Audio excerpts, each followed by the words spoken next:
Flowers at the feet of a founding father. It was an early start for Prime Minister Modi as he laid a garland at the statue of Mahatma Gandhi outside the Indian Embassy in Washington, D.C. And an excited crowd was thrilled to see the man who recently won a landslide election in India.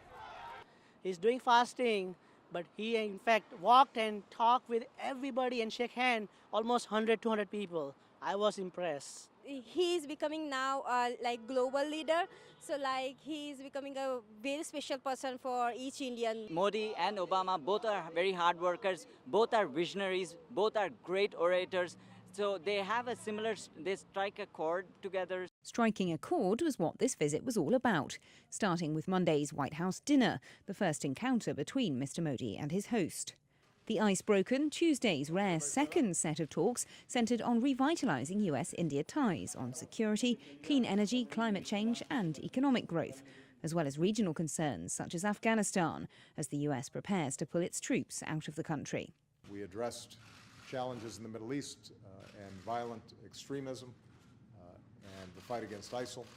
We discussed what has now been a successful peaceful transition of power in Afghanistan and the need for all of us to work together to ensure that there's stability there.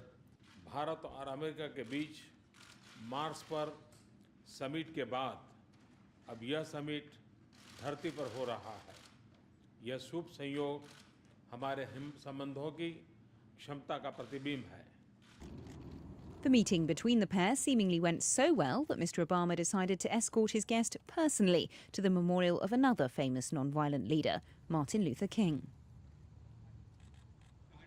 But not everyone was so pleased to see Mr. Modi. These activists were holding a mock trial outside the White House, calling the Prime Minister to account for his alleged role in the deadly rioting in Gujarat in 2002, which saw him denied a US visa for years. Experts say this trip is all about the optics, clearly resetting the tone after that visa refusal, the fallout from the arrest of an Indian diplomat in 2013, and years of cool relations during the Cold War. I think the meeting itself is the announcement, is really the achievement, is the deliverable. Because these are two countries that have not been getting along very well at all over the last few months. And I think that President Obama did the right thing. Right after Prime Minister Modi was elected, he invited Modi to Washington. And there was a Washington welcome for Mr. Modi on Capitol Hill too. Today is our privilege to welcome the Prime Minister. Though perhaps not as warm as it might have been, given that the Prime Minister wasn't invited to address both houses, as some had hoped.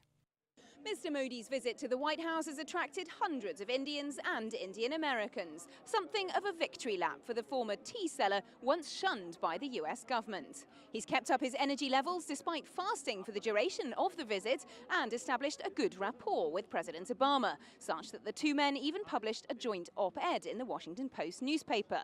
That article called for a new agenda between India and the US and promised concrete benefits for Indians and Americans. The question now is whether the two leaders can deliver on that promise.